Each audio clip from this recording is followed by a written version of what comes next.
Hello and welcome to Monday's programme. I'm John T. Messer. And I'm Ellie Louise Ringe. Coming up tonight between now and 6:30. Good evening. Food banks across the southwest are appealing for donations to help the less fortunate this Christmas after reporting an increase in demand of more than 10% compared to last year. It's thought rising inflation and changes to the way people receive benefits has forced thousands more people to turn to food banks across our region. Well, our reporter Nick Smith is at one in Plymouth tonight. Nick, just how desperate is the need where you are? Well, some say a way of helping the situation would be to cut down on wasting food and encourage supermarkets to pass on their unsold products to those who need it most. Yes, it's a concept supported by celebrity chef Hugh Fearnley-Whittingstall, who encourages sustainability and cutting waste at his restaurant in Axminster.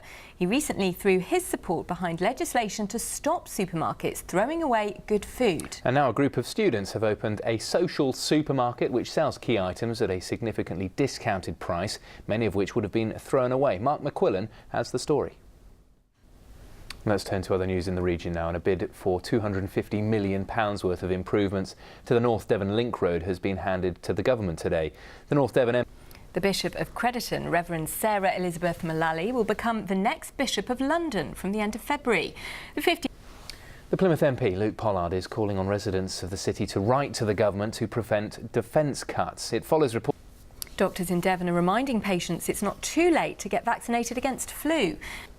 Pavement stencils have been spray painted on city centre streets in Exeter. The eye-catching. Now, people are being warned to stay away from the Newquay Harbour cliffs after a collapse over the weekend. The landslide has left a house balcony hanging precariously over the edge. It comes as local residents are trying to prevent a further cliff-top development in the town.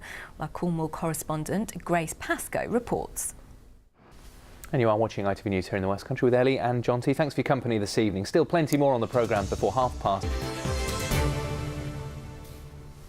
Before that, more than £65,000 has been raised by friends of an Exeter University student who suffered life-changing injuries in an accident earlier this year.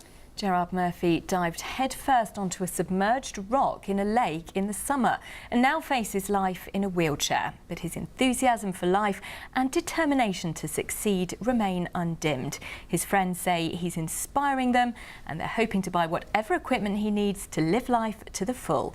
Richard Lawrence reports. An amazing attitude and an amazing group of friends too. Yeah, best of luck to him.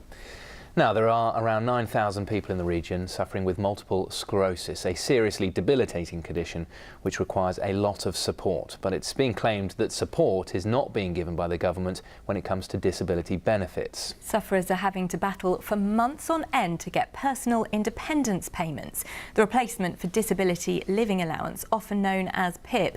New figures from the MS Society show that almost a third of people with the condition are failing to qualify for any support whatsoever. Hannah Miller reports.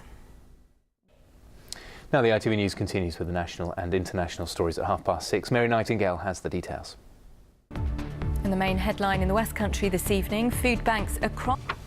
Next on this evening's programme, Yeovil Town Manager Darren Way has revisited the Dorset and Somerset Air Ambulance Service to say a very special thank you. It comes 9 years after the accident that ended his playing career. Darren was airlifted to hospital after suffering serious injuries in the crash just outside Yeovil back in 2008. Jeff Welsh reports. Well, let's turn to sport now and turn to matters on the pitch because Exeter City have moved back into third place in League Two after beating Stevenage. But not such good news for Plymouth Argyle, who remain in the League One relegation zone after they were denied by a late equaliser at Rotherham. Here's Chris Spittles. Elsewhere, all three of our sides involved in the FA Trophy suffered first-round defeat. In rugby, Exeter Chiefs face a struggle to reach the quarter-finals of the European Champions Cup after losing to Leinster for the second week running. The Chiefs. Now it's nearly time for the weather, and it's been a fairly nice day out today, hasn't it, across the region? Plenty of dry weather around, not too cold either, which helps. But before we get those details, it's time to get festive. With a week to go until the big day, Kate is at one of our region's stunning National Trust properties. Kate, where are you? Kate, thanks very much indeed. Very rare we get her inside. I'll be back tonight with the late news. That's at 10:30. Now we'll hand you back to London for the national news with Mary Nightingale. Bye-bye. Bye-bye.